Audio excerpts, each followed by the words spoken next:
Hello, welcome to another review. This time I've got Lockjaw. So this is definitely one of the older bots, although it used to actually have the jaws, so I may put him back on or I may keep the spinner.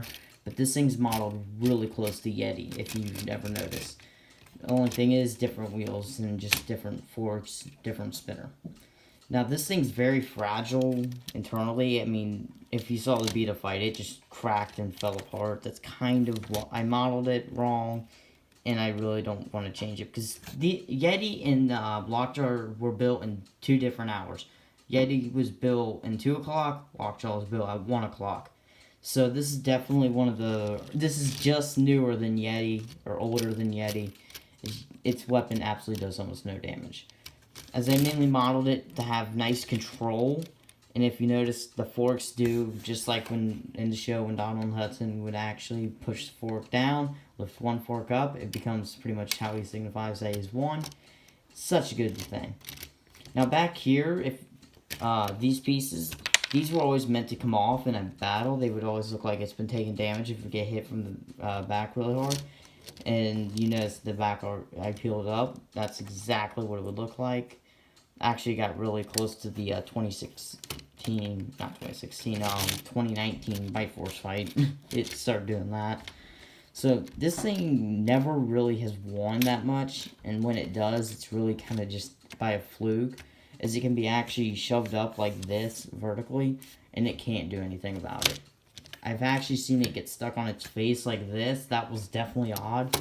And its weapon support is very weak. Like, Tombstone now could actually come in and just knock it off like that, and now it's got almost nothing.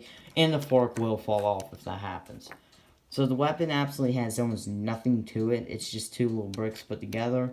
I built the weapon to be really weak because I wanted it to be okay and look more accurate. If I rebuild the weapon with the spinner and everything, instead of the jaws, it would definitely be a lot less accurate, more for destructive. As I would actually remove this piece, have it go back. It would have to be taller for sure. So this is definitely the first of the bots, and the reason why I built Yeti was because I actually had its little forks up this way, and I was like, hey, that looks a lot like Yeti for some reason, which it really doesn't, but in my eyes it did for some reason. And then I got like, oh, this would be a good idea to build Yeti, and Yeti was built. It really was supposed to have internals like Tombstone.